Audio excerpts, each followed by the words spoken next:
Ok, muy bien chicos, buenos días. El día de hoy vamos a ver un tema importante, el tema de cavidad oral. Es un tema relativamente sencillo y bueno, vamos a comenzar con la primera diapositiva. La primera diapositiva, lo que les quiero mostrar acá es lo siguiente, ¿ya? Seguramente ya han hablado de lo que es el nervio facial en regiones profundas, ¿ya? ¿Y por qué le estoy hablando del nervio facial ni bien iniciamos la clase? Porque el nervio facial va a tener muchas ramas, ya va a tener muchas ramas de las cuales las que nos van a importar, al menos para esta clase, son las ramas terminales del nervio facial. Las ramas terminales del nervio facial se les conoce también como ramas del plexo parotidio, ramas de los músculos de la mímica. ¿Por qué? Porque van a inervar a todos los músculos de la cara, ¿no? Que los usamos para la expresión facial, con excepción pues de los músculos que son utilizados para la masticación, ¿no? Que ya los han visto en la clase de regiones profundas. Ahora, estas ramas vienen a ser las ramas terminales del nervio facial, vienen a ser cinco, ¿no? Tras salir por el agujero estilomastoideo por la base del cráneo, el nervio facial va a atravesar la glándula parótida que debería estar ubicada en esta zona donde estoy señalando con el puntero y va a terminar dando sus cinco ramas finales que son la rama temporal, la rama cigomática, la rama bucal, la rama marginal de la mandíbula y la rama cervical. Ahora, ¿cuál es mi mnemotecnia para que ustedes se acuerden de esto? Es tu zumbido bloquea mi concentración, ¿no? T de temporal, Z de cigomático, B de bucal, M de marginal de la mandíbula y de cervical, pues, ¿no? C de cervical. Entonces, ¿por qué quiero que se acuerden de esto? Porque vamos a ver algunos músculos de la cavidad oral que son inervados por ramas específicas, pues, que viene a ser el nervio facial. Bueno, habiendo hecho esta previa, vamos a continuar.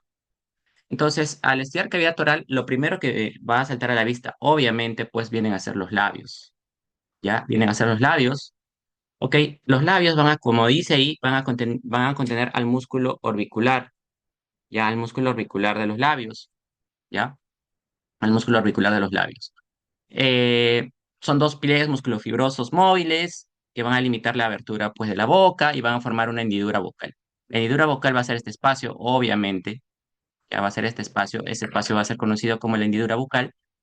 ¿Y qué cosa más se menciona ahí? Que tenemos un filtrum y un bermellón. ¿Cuál va a ser el filtrum? El filtrum va a ser este espacio pequeño, en forma triangular, algunos lo describen, que lo estoy señalando, no sé si lo están viendo, espero que sí, sí, seguramente, ¿no? Que va a estar pues por encima del labio, entre el tabique nasal y el labio, ¿no? Netamente descriptivo. Algo que sí más nos puede importar viene a ser el bermellón, el borde transicional. Como ustedes ven, tenemos el labio de color rosadito y por encima ya tenemos la piel común y silvestre. El punto de transición, este que estoy como que subrayando, se le conoce como bermellón, ¿ok? Esos son como que conceptos previos, ¿no? Que tenemos que tener en cuenta.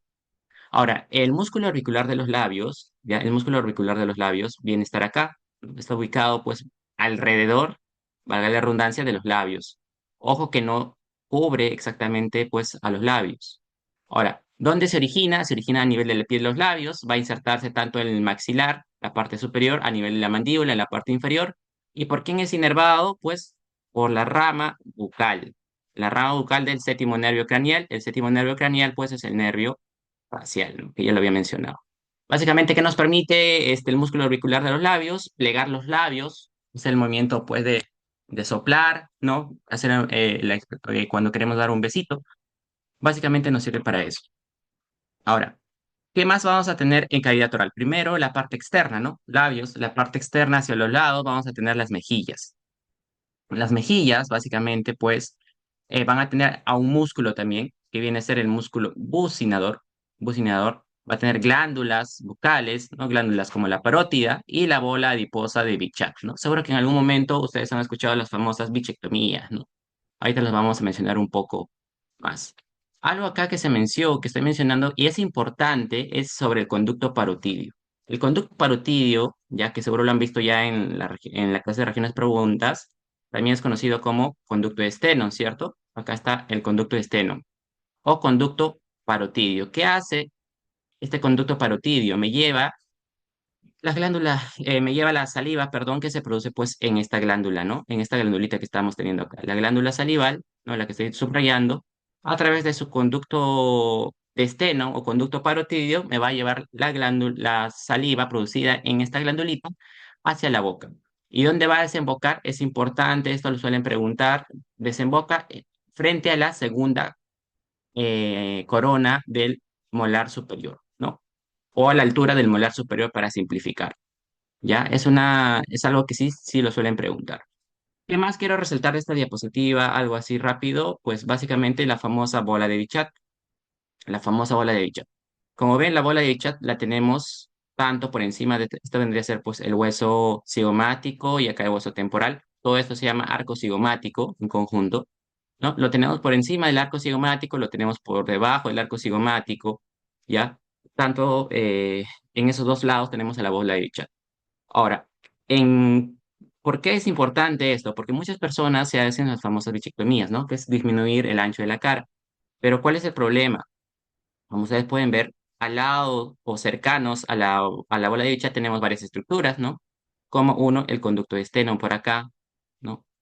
También tenemos ramos del séptimo nervio craneal, del facial, ¿no? Entonces, son estructuras muy sensibles que se pueden lesionar cuando alguien es operado, pues, famosamente por las bichectomías, ¿no? Entonces, ¿cómo se ven las bichectomías, no? Básicamente se ve de esta forma, ¿no? Un ratito, vamos a borrar todo y ya está. La bichectomía, pues, ¿no? Ven acá la carita de la paciente está como que más ancha, ¿cierto? Y en esta parte, pues, ya está mucho más delgada después de haber hecho el proceso de bichectomía. Ahora, ¿es fácil? Obviamente no, ¿por qué? Porque se va a tener que hacer todo este procedimiento, ¿no? Miren, la bolita de grasa de la bola de chat se va a sacar pues siendo un procedimiento por la parte oral, ¿no? Y disminuyendo pues esa cantidad de tejido adiposo que está a nivel de las mejillas, ¿no? Entonces, en este procedimiento, ¿no? Pues podemos dañar obviamente a cualquiera de estas estructuras, ¿no? De los ramos del nervio facial, arterias y venas faciales, así que es un procedimiento un poquito invasivo, ¿no? No complicado porque ya los conocen, pero podría generar pues ciertas molestias si es que no se hace de una manera adecuada. Bueno, eso referente a esto, vamos a pasar a la siguiente diapo, ¿ya? En la siguiente diapo, ¿de qué hablamos? De estructuras importantes. Primero, el músculo buccinador, ¿ya? O bucinador, como decían llamarlo. El músculo bucinador va a ser este musculito que estamos viéndolo pues acá. Va a estar un poco profundo, ya no va a ser tan superficial, ¿ya? Pero me va a formar parte todavía de las mejillas, ¿ya? De las mejillas, de la parte externa de la cavidad oral. ¿Cuál es el músculo bucinador? Este, ya muy bien. ¿Cuál es el músculo bucinador? Está acá. Ahorita le hago un zoom, ¿no? ¿Dónde está? Acá, ¿no? Todo esto de acá viene a ser el tejido constituido para el músculo bucinador. Importante del músculo bucinador y para varios músculos de la cara es el famoso modiolo. ¿Qué es el modiolo, Francisco? Ahorita lo vemos. El modiolo es un nódulo de tejido conjunto, ¿no? Nódulo de tejido conjunto, ¿no? Unión de varios músculos de los labios y de las mejillas. ¿Cuál es el modiolo? Es esto que está de acá azulito, ¿ya? ¿Por qué va a ser importante? Porque a partir de este punto, ¿no? De tejido común, el tejido conjunto, se van a originar varios músculos, músculos de la cara, como el bucinador que estamos mencionando, como los músculos cigomáticos, que son netamente de la expresión facial, como el músculo elevador elevador del ángulo del labio y del ala de la nariz, los músculos depresor del ángulo de la boca, depresor de los labios inferiores y más, ¿no? Más músculos se van a originar de este modiolo. Es un punto de origen ya común para varios músculos. Ahora, en cuanto al músculo bucinador, referente a sus puntos de inserción, pues básicamente se van a insertar ¿dónde? En el ángulo de la boca o modiolo, el ángulo de la boca o modiolo, que lo voy a hacer zoom, y se va a ir pues hacia la parte de los alvéolos, hacia la parte del hueso maxilar. Este es el punto de el modiolo. Acá vemos un musculito interesante, el risorio, el que nos permite hacer la sonrisa, ¿no? Nos como que jala los labios hacia los costados. También tiene como punto común de inserción el modiolo. Inervación, el nervio facial, ¿no? El nervio facial. Una respuesta fácil y constante para los músculos que son de la expresión facial es su inervación. Su inervación está dada por el nervio facial. Ahora, de acuerdo a la ubicación, ¿no? Como les enseñé en un inicio, puede ser la rama pues temporal, cigomática, bucal, marginal de la mandíbula o cervical. Hasta ahorita estamos viendo que todos están siendo inervados por la rama bucal de séptimo nervio craneal. No estamos viendo un par de musculitos. Bien, ahora hablando ya propiamente de la cavidad oral, ya vamos a tener que delimitar espacios, ¿no? La cavidad oral va a ser, digamos, todo este espacio que está después de color moradito, ya la cavidad oral, propiamente dicha. Y podemos a la vez hablar de un vestíbulo, ¿no? Un vestíbulo oral, ¿ya? Un vestíbulo oral. ¿Cuál van a ser los límites del vestíbulo oral? El vestíbulo oral, como ven, va a tener una forma de herradura, ¿no? Espacio en forma de herradura, ¿no? Como dice acá, que está situado pues entre los labios hacia adelante, las mejillas hacia la parte lateral, ¿no? Y hacia la parte interna están los dientes y las encías, ¿no? Entonces es un espacio que se va a formar cuando tenemos la boca cerrada, obviamente, ¿no? Tenemos los labios cerrados, tenemos los dientes cerrados y ahí se forma el vestíbulo. Ahora, cuando ya se abre el vestíbulo, ¿no? Cuando ya se abre el vestíbulo, ya tenemos pues a la cavidad oral propiamente dicha, ¿no? Que va a ser, ¿no? Sus límites básicamente desde los dientes, los alvéolos, hacia la parte externa, y hacia la parte interna van a estar limitados también por las mejillas, ¿no? Por lo que viene a ser el istmo de las fauces, ¿no? Y bueno, básicamente como acá dice la hendidura bucal, que es esta, se va a abrir, ¿no? Va a abrir puerta al vestíbulo gracias pues a los músculos de la mímica y los músculos que dan movimiento a la mandíbula, ¿no? No sé si quedó claro esto, a veces los chicos se suelen confundir entre hendidura, vestíbulo y cavidad oral propiamente dicho.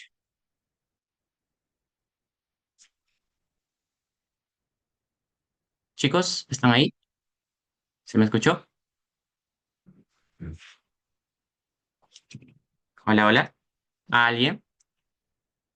Ok, ok, ok, ya, bueno. Siguiente. Bueno, seguimos. A ver, a ver, a ver. Ya, ya. A ver, lo vamos a repetir, ya. Lo vamos a repetir. Igualito por acá. Bueno, ya. Les vuelvo a repetir, chicos. Entonces, la cavidad oral, vamos a tener como que dos espacios importantes dentro de cavidad oral, que es uno, la hendidura bucal, ya. Y otro, la cavidad oral propiamente dicha, ya. Todo en conjunto se conoce como cavidad oral. La cavidad oral propiamente dicha viene a ser el espacio que va a estar comprendido entre las encías y los dientes hacia la parte interna, ¿ya? Y hacia atrás está el istmo de las fauces, así se conoce, istmo de las fauces. Luego lo vamos a ver en la siguiente diapositiva. Mientras que el vestíbulo va a ser el espacio comprendido entre que cuando tenemos la boca cerrada, como digo, cuando tenemos los labios plegados, cerrados, entre los labios, ¿no? El repliegue mucoso hacia adelante, ¿no? Y vamos a tener, hacia la parte trasera, vamos a tener a lo que viene a ser las encías y los dientes, teniendo en cuenta que esto está cerrado, ¿no? Y pues se forma un espacio anatómico virtual, ¿no? Virtual en forma de herradura. Ahora, el punto de entrada pues a la cavidad oral es la hendidura bucal, ¿no? Eso es lo único que quería resaltar acá. Ya, espero que con esta repetición sí haya quedado claro, igual lo vamos a seguir viendo más adelante. Ahora, ¿qué más tenemos acá? Tenemos la cavidad oral. La cavidad oral va a tener sus límites, ¿no? La cavidad oral hacia adelante, como les decía, va a tener los labios, la parte de los dientes. Hacia arriba, ya la cavidad oral propiamente dicha, ya estamos hablando, va a tener al paladar duro y la parte posterior es el paladar blando. Hacia abajo va a tener como límite la lengua, estos musculitos, el genio gloso, genilloideo, miloioideo, ¿ya? Hacia los costados, obviamente, vamos a tener las mejillas. Y hacia la parte posterior tenemos un espacio virtual también, que se conoce como istmo de las fauces. ¿Ya? Entonces, si les piden en los límites, les preguntan, les hablan sobre los límites de la cavidad oral propiamente dicha, hacia adelante, labios, dientes, hacia arriba, paladar duro, paladar blando, hacia abajo, lengua, músculos genio-gloso, genioideo, miloioideo, hacia los costados, las mejillas, ¿no? Hacia los costados, las mejillas por acá, y hacia la parte posterior tenemos al istmo de las fauces, ¿ya? Vamos a hablar más luego qué es el istmo de las fauces, ¿ya? Quiero que se acuerden que es este espacio, ¿no? Tiene como forma de orejas de conejito, ¿ya? Está asociado mucho con el músculo de la úvula, con la úvula, ¿ok? Ya luego vamos a ver qué es más el istmo de las fauces. Entonces, ahorita vamos a hablar de la cavidad oral propiamente dicha, ¿no? O sea, cuando la boca la tenemos abierta. ¿no? Hacia adelante, ya lo habíamos mencionado, arcos alveolares, dientes y encías. Hacia atrás, el istmo de las fauces, volvemos a mencionarlo. Hacia arriba, el paladar duro, paladar blando. Y el piso, pues, ocupado en su mayoría por los músculos y por la lengua. Ahora, pero no es todo lo que vamos a tener en esta zona, sino hay estructuras importantes, como cuáles, uy, ya me pasé, en el piso de lo que vendría a ser la cavidad oralmente propiamente dicha, vamos a encontrar tres zonas muy importantes: el pliegue sublingual, la papila sublingual y el frenillo de la lengua. ¿No? Entonces, ¿cuál es el frenillo de la lengua? Obviamente es esta estructura de acá, que va a limitar hasta cierto punto el movimiento de la lengua, ¿no? Ahora, hay problemas, ¿no? Hay problemas en pequeños que, pues, presentan una alteración, ¿no? Una alteración de este frenillo, ¿ya? Y va hasta la punta de la lengua, ¿no? O sea, supongamos que la lengua está hasta acá y el frenillo llega hasta la punta de la lengua y limita más el movimiento, lo que va a dar el famoso, pues, habla tartamudo, ¿no? ¿Por qué? Porque la lengua está siendo limitada por una estructura anatómica. Entonces, en ellos, ¿qué se hace? Se cauteriza, se resecciona esta parte, hasta más o menos la mitad de la lengua, ¿no? Digo, la mitad de la base de la lengua, para que la lengua solo sea limitada, ¿no? De manera fisiológica, ¿ya? Este es el frenillo, ¿no? El frenillo, por acá. El otro, el pliegue sublingual y la papila sublingual son importantes porque van a ser desembocaduras, como dice acá, ¿no? Desembocadura, uno de ellos, desembocadura de los conductos sublinguales, de la glándula sublingual, y el otro, desembocadura de la glándula submaxilar. Entonces, ¿dónde desemboca a nivel de la boca las tres principales glándulas salivales? La primera, la parótida, acuérdense. La glándula parótida va a desembocar a la altura del segundo molar superior, ¿ya? Luego, otra de las glándulas salivales importantes, la glándula sublingual, drena ¿dónde? A nivel del pliegue sublingual, que está ¿dónde, Francisco? Está en el piso de la cavidad oral. Siguiente, la papila sublingual va a ser el lugar de drenaje de qué glándula? De la glándula submaxilar. Son tres cositas que suelen preguntarlo, ¿ya? Tres cositas que suelen preguntarlo. Entonces, por ejemplo, acá tenemos el orificio de la glándula sublingual, ¿ya? Ya que vendría a ser, pues, básicamente el pliegue sublingual. Y por acá tenemos las carúnculas sublinguales donde van a drenarme, pues, la glándula submaxilar, ¿ya? Entonces, esos espacios son importantes. Seguimos con el piso, ya si vamos más profundo, vamos a tener debajo de eso, digamos, de la mucosa oral, esto de acá viene a ser la mucosa oral, todo esto es la mucosa oral, sacamos la mucosa oral y nos encontramos con músculos y la lengua, ¿no? La lengua obviamente estaría por encima de estos músculos y vamos a encontrar a básicamente tres grupos musculares importantes. Los músculos geniogloso, perdón, los músculos genioioideos, disculpe, los dos músculos miloioideos. Ya los miloioideos, ¿cuáles son? Son estos que se le conoce como diafragma muscular, también diafragma muscular, ¿ya? Que va, como dice acá, llena el hueco entre ambos cuerpos de la mandíbula, entre ambos cuerpos de la mandíbula, y va a llegar pues a el hueso yoides, ¿no? Si hago un zoom acá, tenemos al músculo miloioideo acá y al músculo genioioideo por acá. ¿Dónde se van a estar insertando estos músculos? Básicamente había un surco para el músculo miloioideo a nivel de la mandíbula, ¿se acuerdan? ¿No? Y pues a nivel del yoides, y el músculo genioioideo se va a insertar pues en las apófisis geni inferiores. ¿Se acuerdan? Bueno, la clase pasada que tuvimos de cabeza ósea fue pesadita, pero a nivel de mandíbula había las apófisis geni que estaban en la parte interna de la mandíbula. Iban a haber dos superiores y dos inferiores. Las dos superiores son para el músculo geniogloso, que lo vamos a ver más adelante, y las inferiores son para el músculo genioioideo. Esto me forma básicamente también la parte muscular del piso de la cavidad oral propiamente dicha. Ahora, la inervación. Acá sí, el músculo miloioideo va a ser inervado por el nervio miloioideo. El nervio miloioideo es una rama del quinto 3, ¿no? Y el quinto 3 es una rama del quinto. ¿Por qué le llamas quinto, Francisco? Porque es el quinto nervio craneal. Yo les hablé que el quinto nervio craneal se conocía como nervio trigémino. ¿Por qué? Porque me da tres ramas grandes e importantes. Quinto uno, quinto 2, en este caso el quinto 3. El quinto 3 me da el nervio miloioideo, ¿no? Que va a darle la funcionalidad a este músculo, pues el miloioideo. Ahora, el músculo genioideo creo que ya lo han visto en cuello, ¿ya? Pero va a tener inervación a través del nervio, bueno, del nervio cervical número uno. Pero acá, Francisco, me dices a través del 12. ¿Cómo? Acá les muestro la imagen, ¿no? Hacemos un poco de zoom acá, ¿no? Mira, acá tenemos el músculo, pues básicamente el genioideo.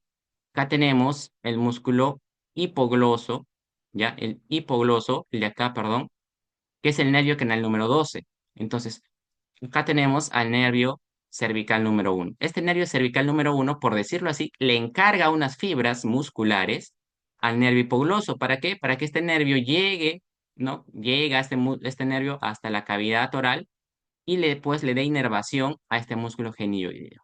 Entonces, si ustedes le preguntan por qué, acá tengo mi grafiquito que me acuerdo, ¿no? Que el C1 le está dando unas pequeñas fibras al nervio hipogloso para que llegue hasta la cavidad oral. ¿Ok?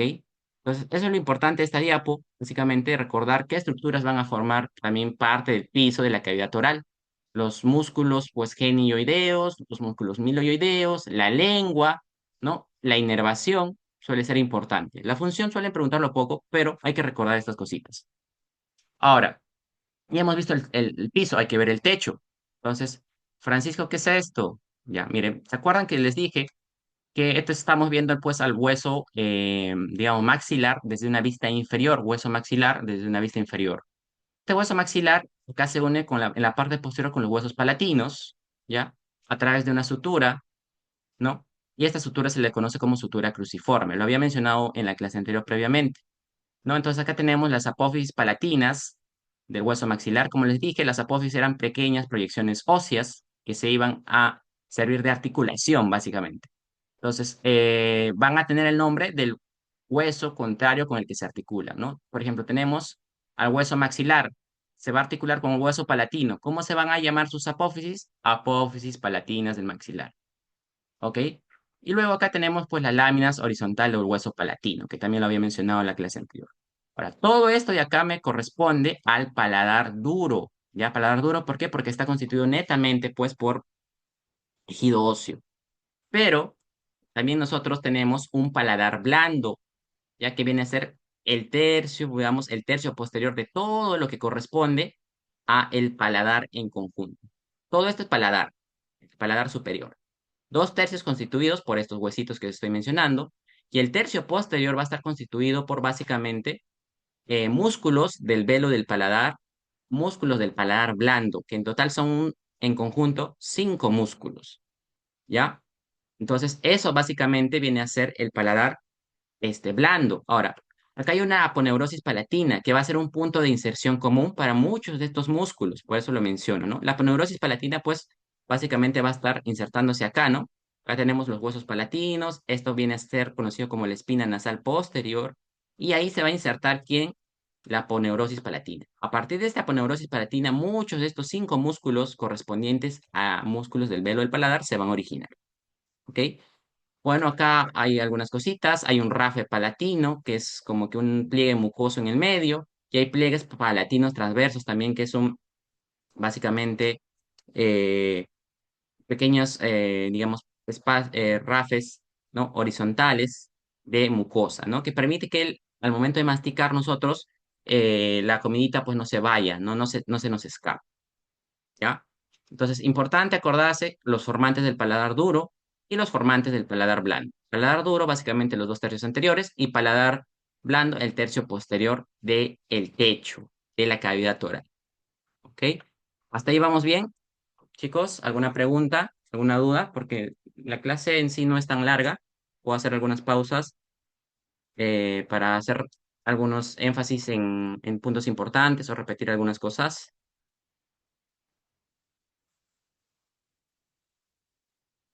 Me avisan, los escucho. Creo que todo bien, espero. Nadie me dice nada. Hola, hola, ¿están ahí? Ya bueno, espero que estén ahí. O estoy hablando muy rápido, estoy yendo muy rápido, no sé, díganme ustedes.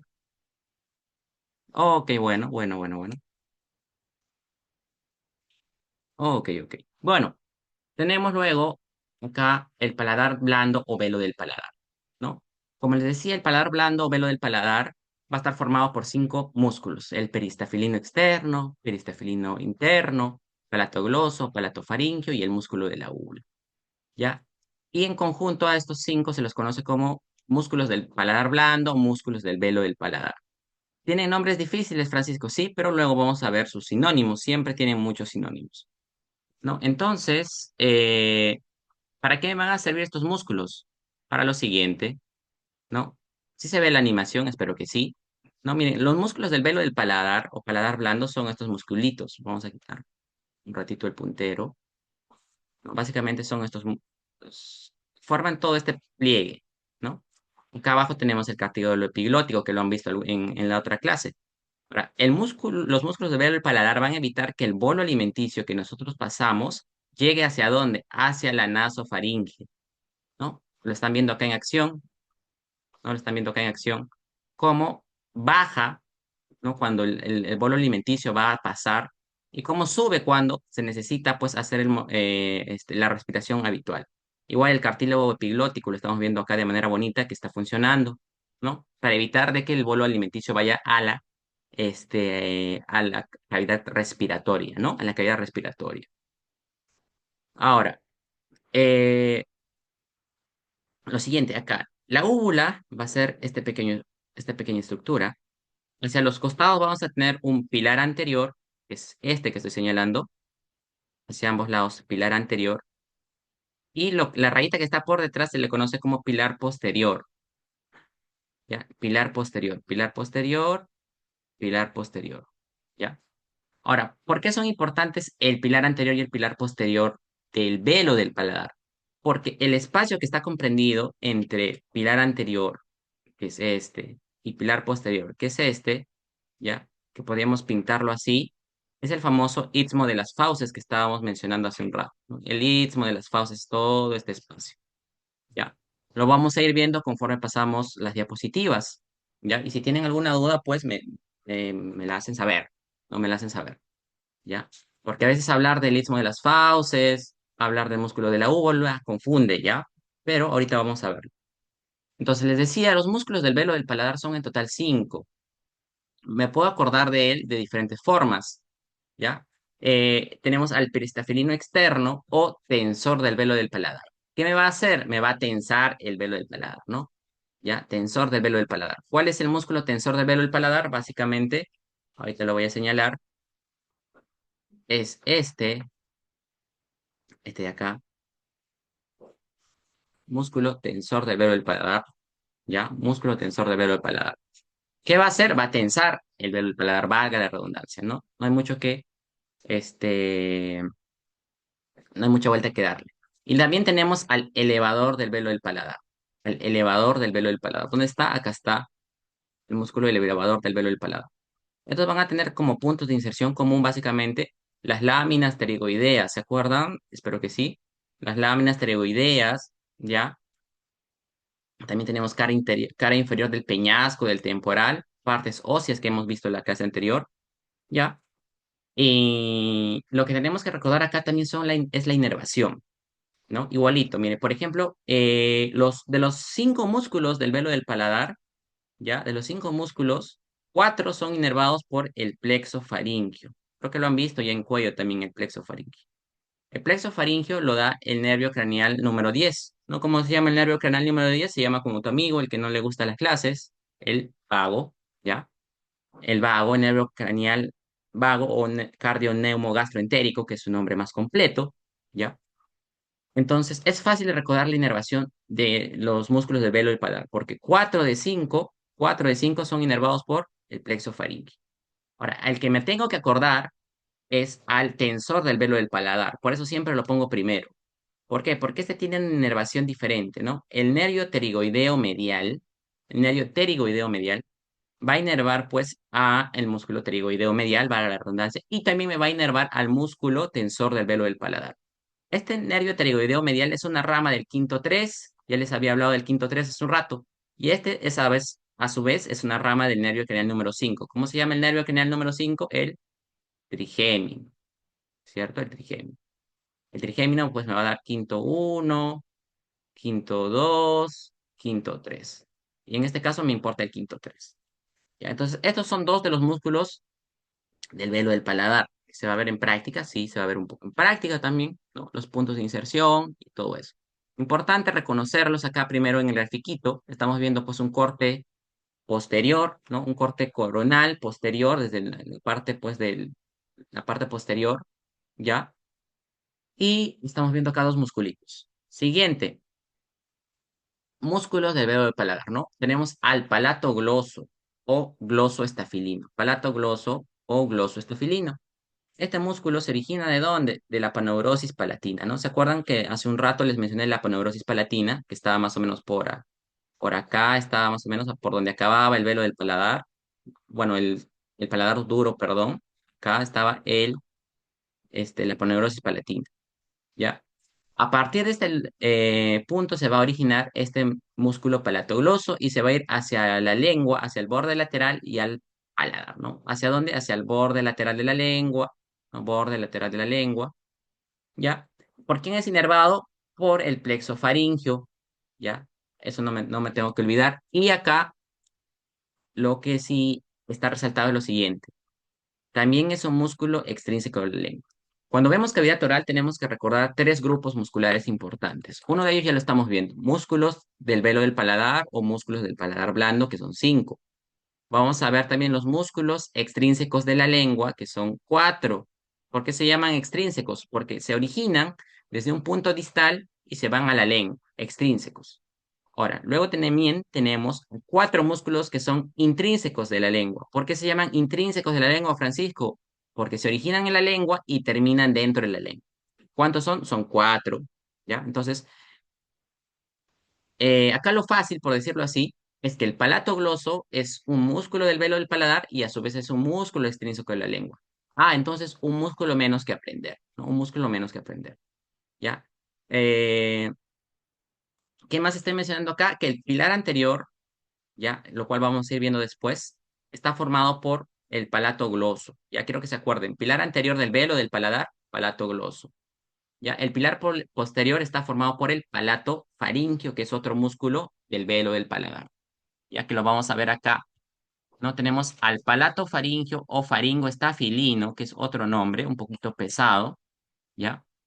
¿Desde dónde se origina? Pues de la aponeurosis, ¿no? Es todo este musculito que está de verde, de la aponeurosis palatina, borde posterior del paladar duro, y se va hacia la pared faríngea, inervado por el plexofaringio.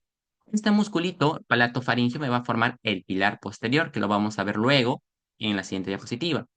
Y por último tenemos el músculo de la úvula, el quinto músculo pues del velo del paladar. No se va a originar en la espina nasal posterior, aponeurosis palatina, que es esto que está de negrito, y se va a terminar a nivel de la membrana mucosa de la úvula, inervado por el plexo faríngeo. Entonces, como les decía, fácil recordar la inervación, ¿ya? Ahora vamos, bueno, este es un resumen de cómo estarían distribuidos los músculos, ¿no? El elevador del velo del paladar, por acá el tensor, ¿no? El músculo de la úvula. Ya, miren, acá lo que sí podemos aprovechar es lo siguiente, miren, músculo palatogloso, ¿no? El músculo palatogloso se originaba pues de la neurosis palatina y se va hacia la lengua, hacia los bordes laterales. Me forma como un arquito, ¿no? Un arquito hacia ambos lados.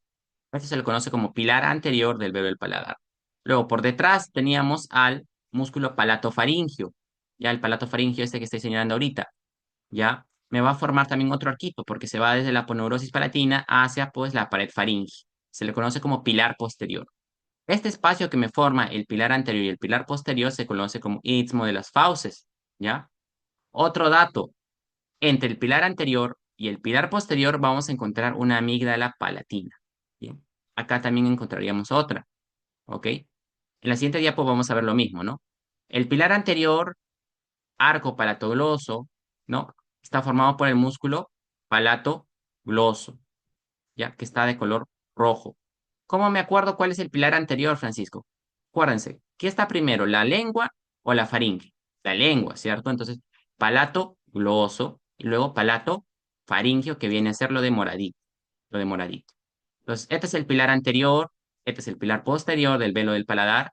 Acá están los otros musculitos, el tensor, el elevador están por acá, ¿ya? Y entre pilar anterior y pilar posterior tenemos aquí a una pues glándula, ¿no? Una glándula, ¿no? Una glándula. Por acá tenemos a una amígdala, pues una amígdala palatina, ¿ya? Una amígdala palatina. ¿Y por qué tenemos esto acá? Tenemos colgando acá al músculo, pues a la úvula, ¿no? Que está unido por el músculo de la úvula, valga la redundancia. Entonces suelen preguntar esto mucho, ¿ya? Sobre los arcos, porque a veces suele ser confuso el pilar anterior, el pilar posterior, quién lo forma, el arco palatogloso lo forma el músculo palatogloso, el posterior lo forma el palatofaringio, ¿ya? Y pues eso es básicamente lo que quería resaltar acá. Espero que quede claro esto de los arcos, ¿no? O los pilares, ya como deseen llamarlo, pilar anterior, pilar posterior. Y lo que acá también me permite es señalarles cuál es el istmo de las fauces, ¿no? El istmo de las fauces es el espacio anatómico comprendido entre el pilar anterior, el inicio del pilar anterior y el final del el pilar posterior. ¿Ya? Ese es el istmo de las fauces. ¿Ok? Siguiente. Bueno, estamos yendo ya a una parte un poco más sencilla. Vamos a tener que ver la inervación y la irrigación del paladar. ¿Ya? La inervación y la irrigación del paladar, ¿no? De la parte superior. Y luego vamos a ver de la parte inferior. ¿Ya? Por un lado tenemos la inervación, por este lado tenemos la irrigación. Para recordar la inervación y la irrigación, tenemos que tener en cuenta que estructuritas importantes en el paladar duro, ¿no? Donde estaba pues el hueso maxilar, los huesos palatinos, tenemos agujeritos. El agujero incisivo por adelante y por atrás tenemos el agujero palatino mayor y por detrás el palatino menor. ¿Ya? Agujero palatino mayor por acá, palatino, perdón, agujero incisivo, palatino mayor y palatino menor. Al agujero incisivo también se le conoce como palatino anterior a veces. ¿Por qué es importante? Porque por este agujerito me van a salir dos estructuras importantes. Primero, para la inervación me sale el nervio nasopalatino. Entonces, la parte más distal, digamos, del velo del paladar, perdón, del paladar duro, está inervado por el nervio nasopalatino. Toda esta parte. ¿Cuál? Toda esta la parte, ¿no? La parte más distal. ¿Por qué? Porque por ahí me está saliendo el nervio nasopalatino por el agujerito incisivo. Ahora, gran parte del paladar duro y también del paladar blando es inervado por el por el nervio palatino mayor, que me sale por dónde? Por el agujero palatino mayor, ¿ok? Y acá atrás tenemos un pequeño espacio, ¿no? Un pequeño agujerito por donde va a salir el nervio palatino menor, que me va a inervar pues básicamente un pequeño pedazo netamente del paladar blando más que todo, ¿no? Entonces, ¿quién me inerva? El paladar, ¿no? Sigue en conjunto, tres nervios. La parte más distal, que es netamente el paladar duro, nervio nasopalatino. La parte más grande, por así decirlo, la inerva el nervio palatino mayor, porque me está inervando paladar duro y también parte de paladar blando. Y el nervio palatino menor, solo un pequeño cachito acá de el paladar blando. Ahora, la irrigación es similar, ¿no? ¿Por qué? Tengo que acordarme de de los tres agujeritos. Hacia adelante, agujero incisivo, agujero palatino mayor, agujero palatino menor. Por el agujero incisivo me sale la arteria esfenopalatina. No, no se confundan, ¿ah? Es nervio nasopalatino y arteria esfenopalatina. ¿Ya? Son diferentes. Y en la parte posterior vamos a tener pues a la arteria palatina mayor y a la arteria palatina menor, que básicamente van a tener la misma distribución, ¿no? Que los nervios para poder irrigar. ¿Ok? Creo que esta parte quedó claro. ¿Me confirman si quedó claro. ¿Quieren que repita algo?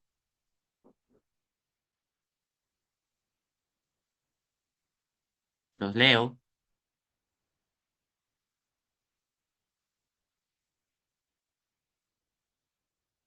Bueno, silencio sepulcral, silencio sepulcral, en fin. Bueno, la parte de inervación y irrigación es sencilla. Ya, la parte de inervación y irrigación, al menos del paladar, es sencilla. Ahora tenemos que ver también de los dientes y de parte de, ¿cómo se llama? Básicamente los dientes. ¿Qué es lo que tengo acá? ¿Qué es lo que tenemos acá? A ver, vamos a quitar el punterito. Acá tenemos un GG. ¿Qué es el GG, Francisco? ¿Qué es el GG? Ahorita lo veo. Previamente, esto se llama nervio craneal número 5, que es el trigémino, ¿cierto? Ya, el nervio trigémino, una vez que sale, una vez que se origina, va a dar un ganglio nervioso, que es importante, ¿no?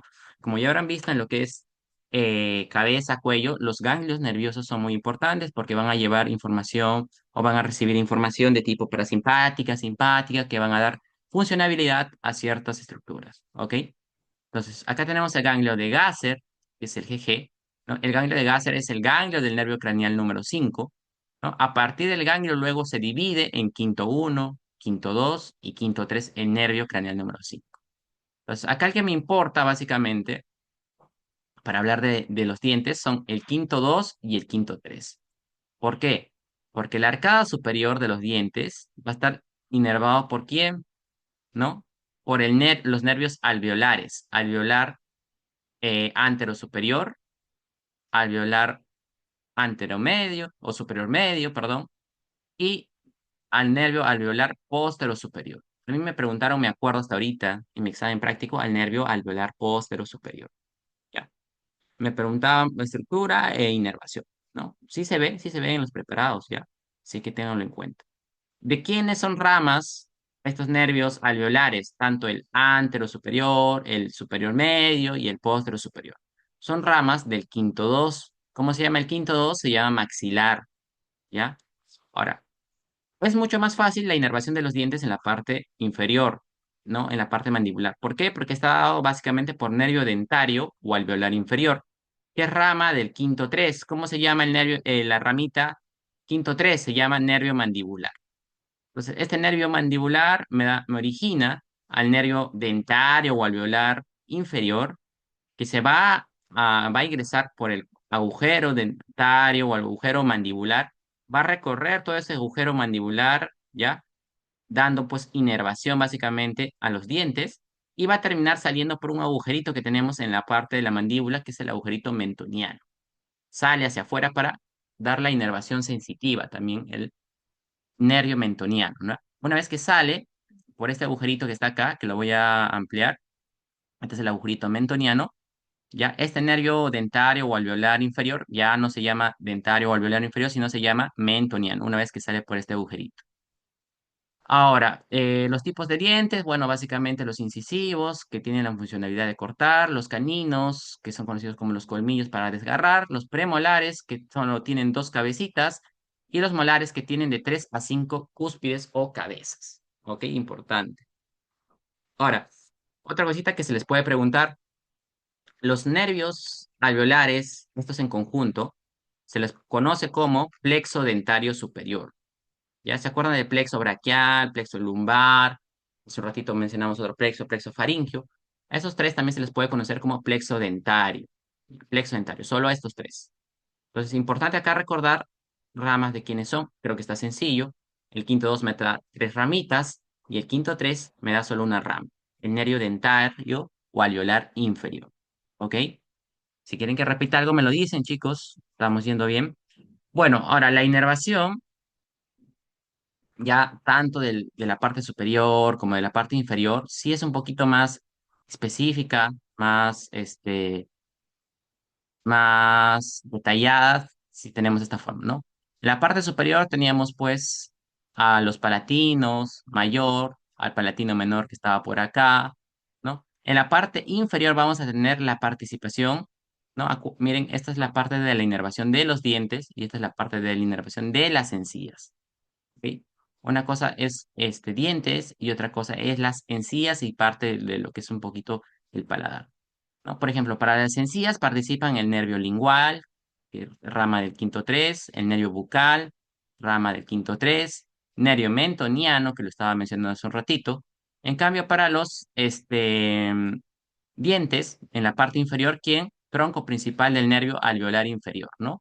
Ramo incisivo del nervio alveolar inferior, ¿no? Todos esos básicamente es el detalle, al detalle, la inervación de los dientes, por un lado, y la inervación de las encías, por un lado, ¿no? Dientes, por ejemplo, en la parte superior, los nervios alveolares, ¿no? Alveolar superior, antero superior, alveolar superior medio, alveolar póstero superior. Las encías, inervados por nervio nasopalatino, ¿no? Nervio alveolar superior también tiene cierta participación, pero los nervios palatinos también van a tener importancia en lo que es las encías y la parte del velo y la parte del paladar, ¿ok? La parte del paladar. Ya, muy bien. ¿Se me escucha? Hola, hola. ¿Se nos escucha? Ah, ya, perdón. Perfecto, perfecto. Pensé que no se me estaba escuchando. Bien, la irrigación. Bueno, también de irrigación tenemos que recordar a quién. Tenemos que recordar básicamente a esta arteria, ¿no? A esta arteria, la arteria maxilar. ¿No la han visto? La arteria maxilar, maxilar interna. En la clase de regiones profundas, es una arteria que da muchísimas ramas, son entre 15 a 16 ramas que va a dar en este corto recorrido, ¿ya? Pero la irrigación básicamente vamos a dividirla en arcada superior y arcada inferior. Facilito. Acá tenemos la arteria carótida externa, ¿ya? La arteria carótida externa, ¿ya? Esta se va a dividir en sus dos ramas terminales. La carótida externa tiene dos ramas terminales, la arteria temporal superficial y la arteria maxilar interna. Entonces, la arteria maxilar interna es toda esta ramita, este tronquito que está acá, a partir del cual van a originarse varias arterias, ¿no? Varias arterias más. ¿Para qué? Para irrigar lo que es los dientes, el paladar, las encías. Entonces, por ejemplo, comencemos por lo más fácil, la arcada inferior, los dientes inferiores, las encías inferiores. Están irrigados por la arteria dentaria o alveolar inferior. Alveolar y dentario viene a ser sinónimo, ¿ok? Esta arteria dentaria o alveolar inferior es una rama de quién? De la maxilar interna. ¿Dónde está Francisco? Miren, tenemos arteria maxilar interna, sigue, sigue, sigue, y por acá viene la arteria alveolar inferior. ¿A dónde se está metiendo la arteria alveolar inferior? Al agujero mandibular. Va a recorrer por dentro de la mandíbula, ¿no? Dando pues irrigación a los dientecitos, parte de las encías, y va a salir como arteria mentoniana por acá para dar una irrigación también a lo que es la parte del mentón. La parte del arco, la arcada dentaria superior es un poquito más pesadita. ¿Por qué? Tenemos la arteria maxilar, ¿ya? La maxilar interna o arteria maxilar me va a dar pues una rama que es la arteria alveolar póstero superior o superior posterior, como deseen llamar, que me va a dar básicamente la irrigación a los molares, ¿no? Y parte de un premolar. Ahora, lo difícil viene que la arteria, en lo siguiente, la arteria maxilar, su última rama de la arteria maxilar viene a ser la arteria infraorbitaria. Esta arteria infraorbitaria, bueno, tiene este recorrido, tiene este recorrido, este recorrido, este recorrido, y cuando está, digamos, transitando por el piso de la cavidad orbitaria, me va a dar una rama, las arterias alveolares anterosuperiores, las arterias alveolares anterosuperiores, como pueden verlo acá, acá y acá. ¿Ok? Entonces, eh, si bien es cierto, la arteria maxilar se va a encargar de dar la irrigación a todo lo que es los dientes, no lo va a hacer directamente con los dientes de la arcada, de la parte de la arcada dentaria superior, ya que primero da su ramita infraorbitaria y a partir de su ramita infraorbitaria es que recién se le van a originar los ramos alveolares anterosuperiores. ¿Ok? Entonces, la arcada dentaria superior, ¿por quién está irrigado? Por el nervio dentario o alveolar póstero superior, que lo estábamos viendo acá, y la arteria dentaria o alveolar antero superior, que es ramita de la arteria infraorbitaria.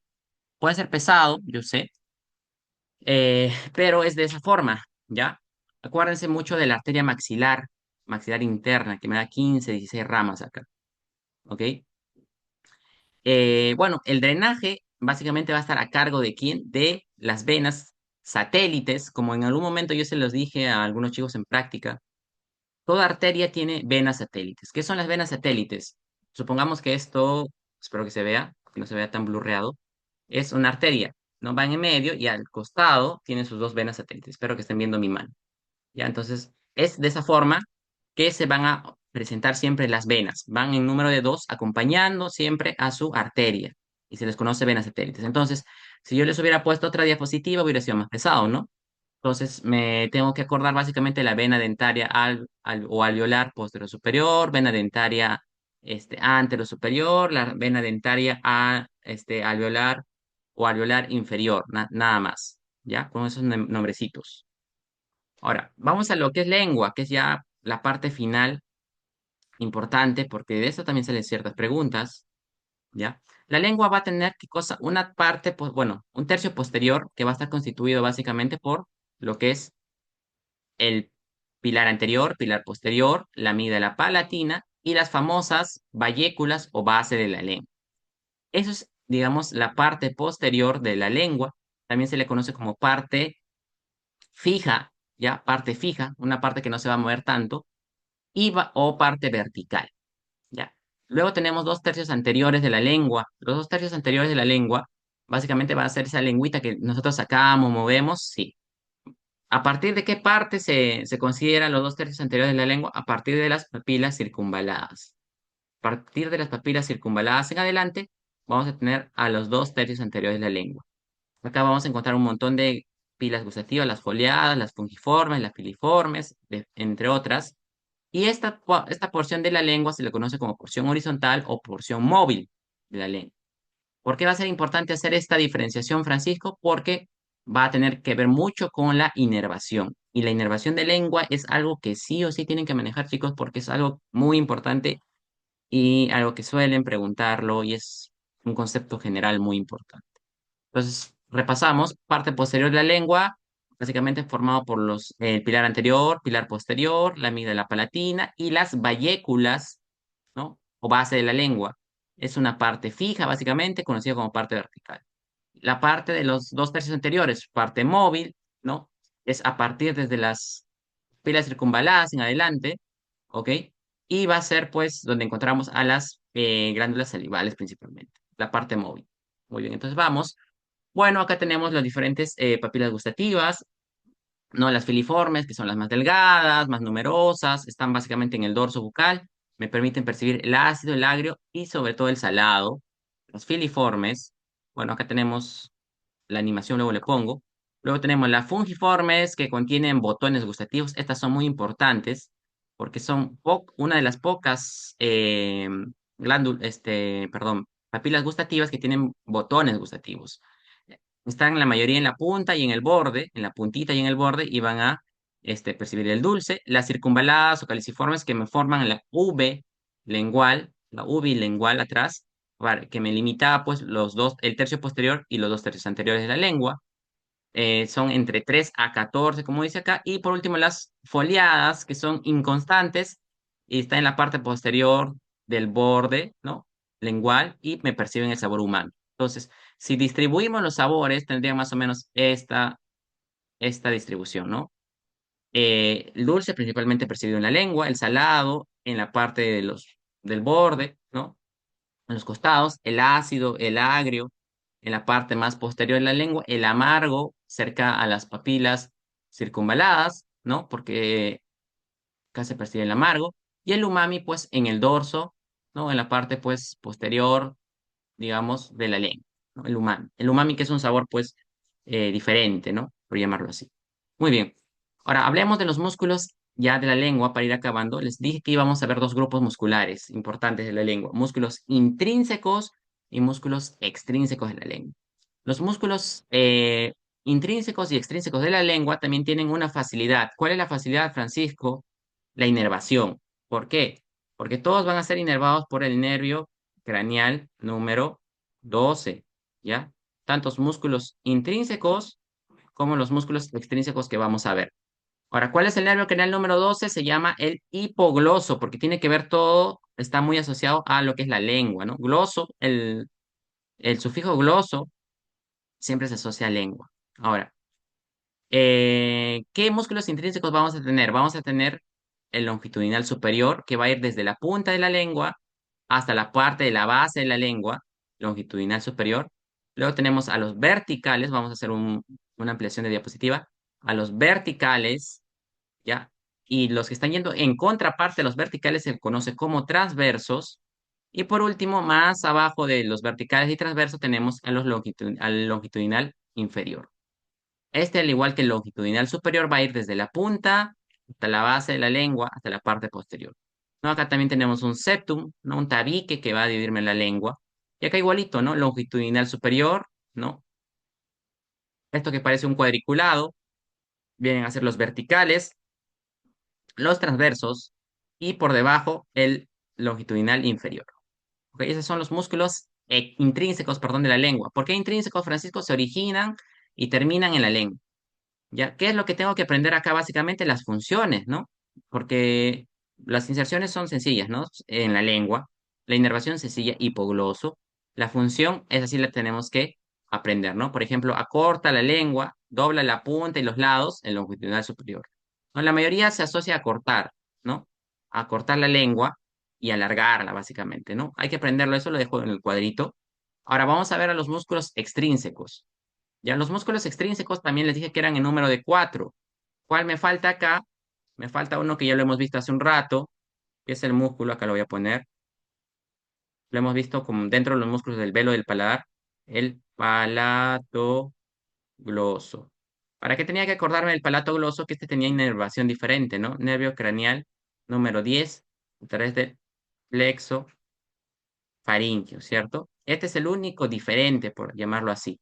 Todos los demás músculos intrínsecos y extrínsecos de la lengua son inervados por el hipogloso. Entonces, ¿cuáles son, Francisco?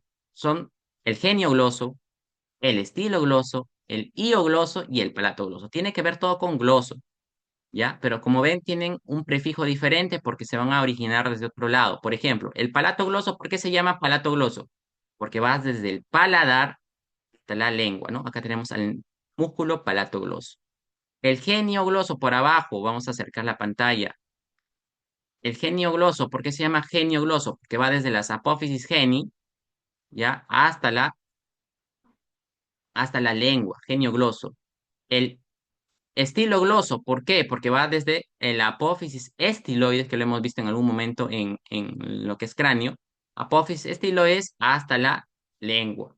Y por último, el iogloso, ¿por qué? Porque va desde el yoides hasta la lengua, ¿no? Sus nombres son por eso, no hay mucho diferente, ¿no? Mucha diferencia o mucha vuelta que dar.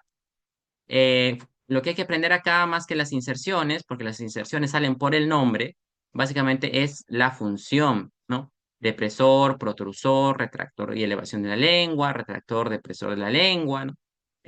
Básicamente son muy parecidos, ¿ya? Esta imagen es la que me gusta más, porque acá están todos, los cuatro músculos extrínsecos de la lengua. Palato gloso, del paladar a la lengua, el estilo gloso, que es este, desde la apófisis tiloides hasta la lengua. El iogloso, pues va desde el yoides hasta la lengua, y el geniogloso, pues que va básicamente desde las apófisis geni hasta la lengua. Entonces estos son los musculitos extrínsecos de la lengua. ¿Por qué extrínsecos? Se originan fuera de la lengua y terminan insertándose dentro de la lengua. Siguiente. Ya, esta es la parte de la carnecita de lengua. Ya, quiero que presten mucha atención.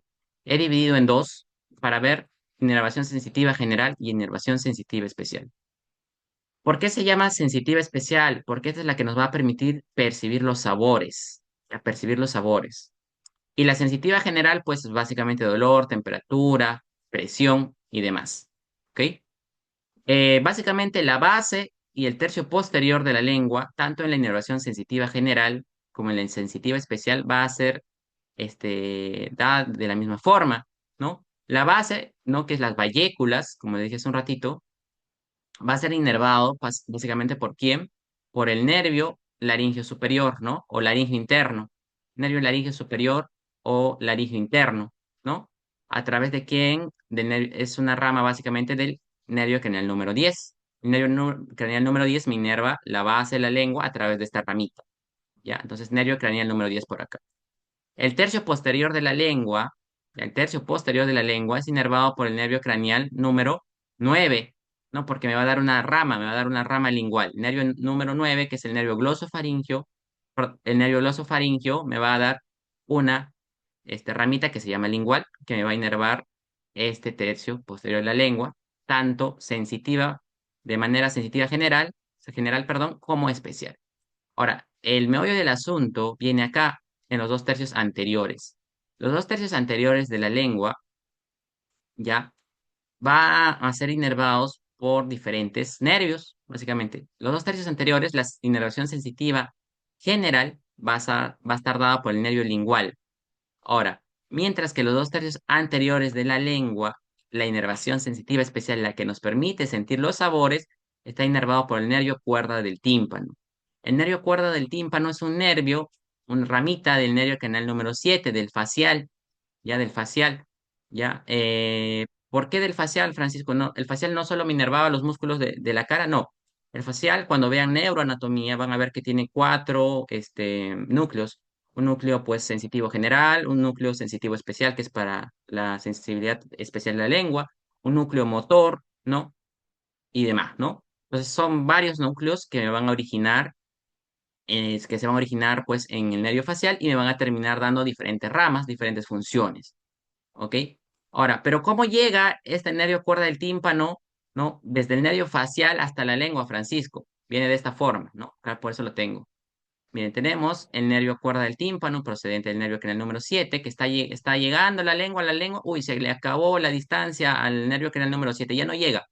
¿A quién se le va a unir? Se le va a unir al nervio lingual. El nervio lingual procedente, pues, ¿de quién? Del nervio craneal número 3, como que del quinto 3, perdón, del quinto 3, que es el nervio maxilar, ¿no? Es quien va a transportar las fibras hacia la lengua. Ojo, ojo, no es que el nervio lingual nomás lo esté inervando, sino ven este punteadito de color azul, ya esto vienen a ser las fibras especiales que van a llegar pues a la lengua, a los dos tercios anteriores para darle la función.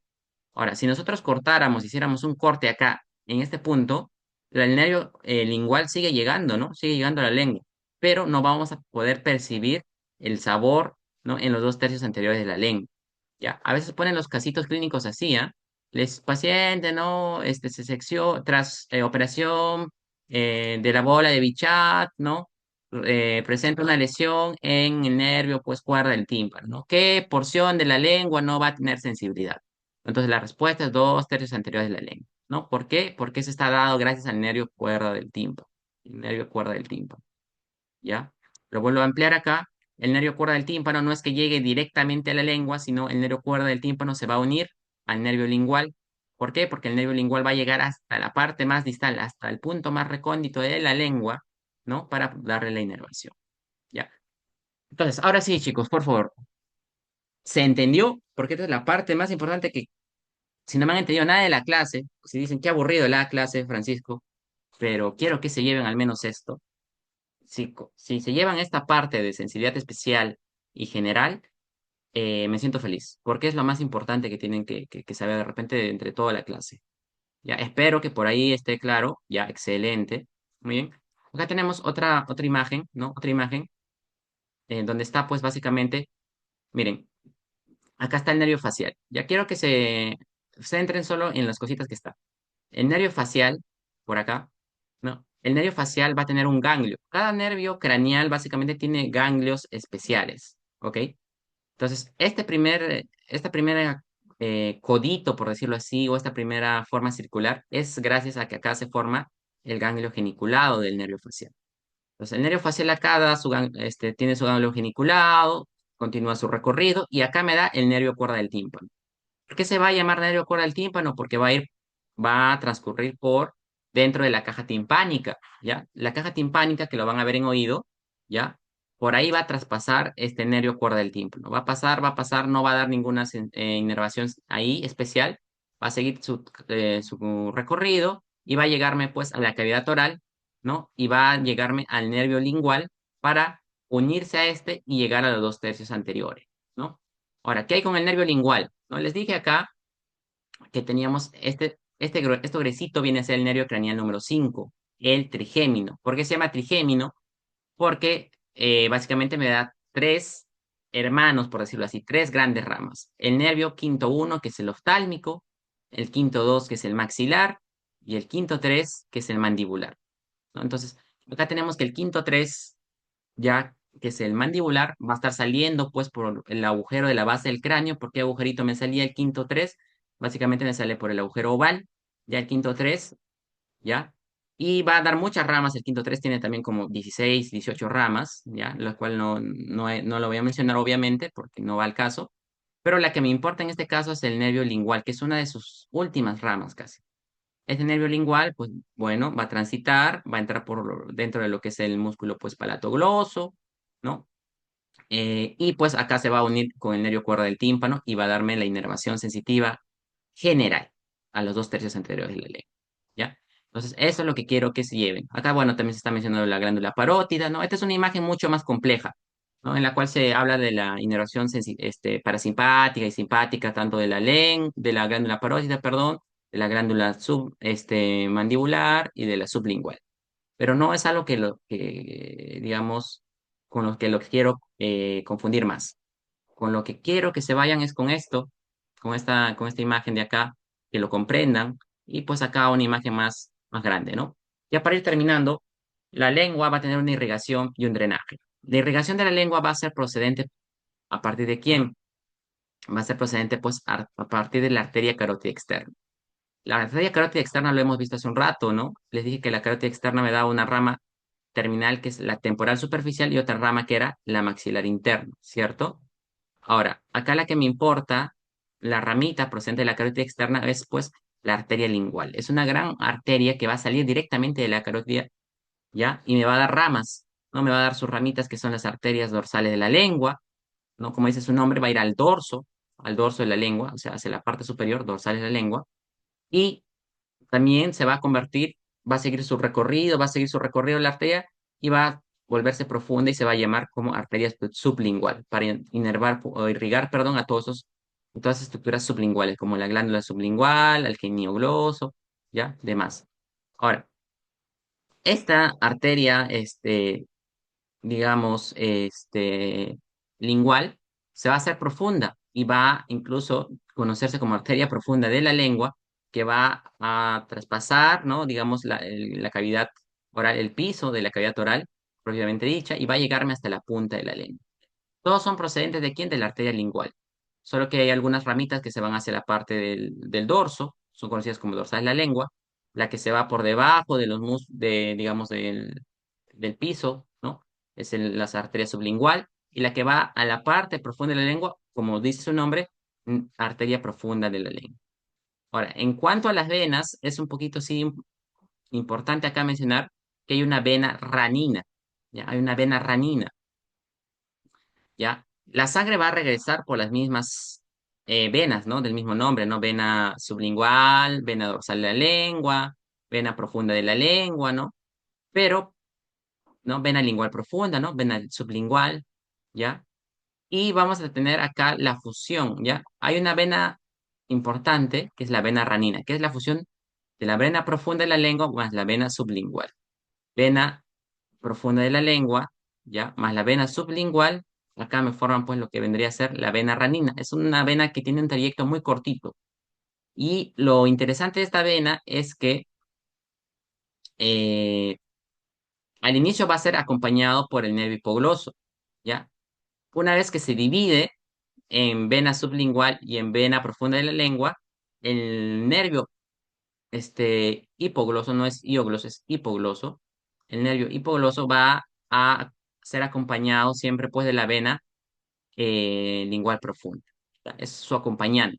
La vena lingual profunda siempre va a ir acompañada del nervio hipogloso. ¿Ya? Lo último. Esto de repente ahorita todavía no, pero va a ser importante en la parte de neuroanatomía. Ya lo voy a explicar lo más rápido posible, ¿ya? Como siempre vamos a tener, ¿se acuerdan las famosas, bueno, seguro lo han escuchado en algún momento, primera neurona, segunda neurona, tercera neurona, ¿no?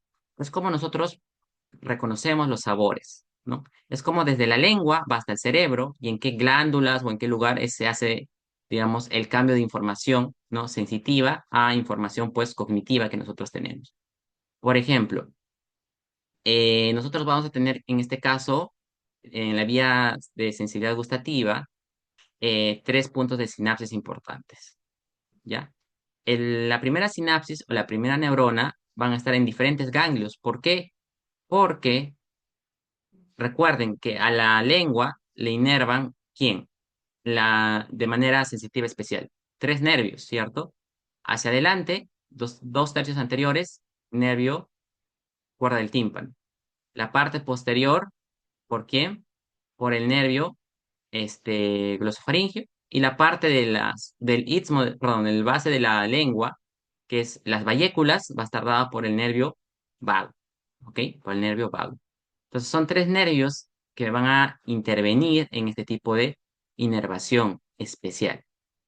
Ahora, este tipo de inervación especial se tiene que, digamos, conducir hasta el cerebro para poder percibir, ¿no? Percibir y transformar lo que inicialmente es sabor en conocimiento, ¿no? Es lo que percibimos en la lengua. Ah, luego yo lo percibo como que estoy comiendo algo salado. Entonces, el primer lugar donde se va a hacer la sinapsis, el intercambio, ¿no? De información es en el ganglio correspondiente a cada nervio. Por ejemplo, les dije, el nervio facial tiene un ganglio, ¿no? El ganglio geniculado es su ganglio especial. El nervio número 9, el glosofaringio, su ganglio es el ganglio petroso. Y el nervio vago tiene al ganglio nodoso. Entonces, la primera sinapsis, ¿no? Va a darse en estos ganglios. Ganglio geniculado, ganglio petroso, ganglio nodoso respectivamente, ¿no? Si, por ejemplo, comes una manzanita, la sientes en la puntita de la lengua y solo hasta digamos, la parte de las posterior de la lengua, no llegas hasta las bayéculas. Entonces, solo se va a activar el ganglio geniculado y ganglio petroso. Ahora, pero si tú ya pasas esa manzana que estás comiendo a la base de la lengua también lo percibe y ahí sí se va a hacer la sinapsis en el ganglio nodoso. El segundo lugar, digamos, de sinapsis, ¿ya? Es en el núcleo del tracto solitario. El núcleo del tracto solitario es un núcleo que se va a encontrar, pues, básicamente en el tronquito cerebral. Acá se da la segunda sinapsis. La tercera sinapsis se da en el núcleo ventral posteromedial del tálamo, a nivel talámico, ¿ya? A nivel talámico, el nivel del tálamo, ya que es un núcleo de la base del cerebro, ¿ya? Acá se da la tercera sinapsis. Y esta tercera sinapsis posteriormente va a llegar ¿hacia dónde? Hacia la corteza gustativa. Cuando vean neuroanatomía, lo primero que van a ver son las áreas de Brodmann. Las áreas de Brodmann son áreas específicas que tenemos para poder percibir diferentes. Tenemos una área gustativa, tenemos una área motora principal, motora secundaria, etcétera, etcétera. Lo que quiero que recuerden acá es el área número 43 de Brodmann. ¿Por qué? Porque ahí vamos a transformar toda esta información de tipo sensitiva inicialmente, ¿no? Que ha recorrido todo este espacio que va a llegar hacia el cerebro para transformar esa información. Entonces, ¿cómo va a ser, no? Primero percibimos a través de los nerviecitos que les estaba mencionando hace un ratito, luego la información se transforma en su ganglio respectivo, un ganglio geniculado, ganglio petroso, ganglio nodoso, es la primera sinapsis, ¿no? La segunda sinapsis se da en el núcleo de tracto solitario, ¿ya? En el núcleo del tracto solitario, en el núcleo ventral posteromedial, ¿ya? Esto es todo este nuclecito. Por último, se va a dar en lo que es el tálamo, ¿no? En el tálamo, que es en el núcleo ventral posteromedial talámico. Y va a llegar al área 43 de Brodmann. ¿Para qué? Para que esta información sea ya percibida, ya se recuerde o se mantenga, ¿ok? Esto es un poco más complejo, ¿ya? Si desean aprenderlo, lo aprenden por el momento, pero los va a servir más adelante. ¿Ok? Entonces, eso es todo, chicos. Esta clase era un poco más corta. Espero que haya sido de su comprensión. Cualquier cosa me escriben, ¿ya? Así que, bueno, eso es básicamente todo por hoy.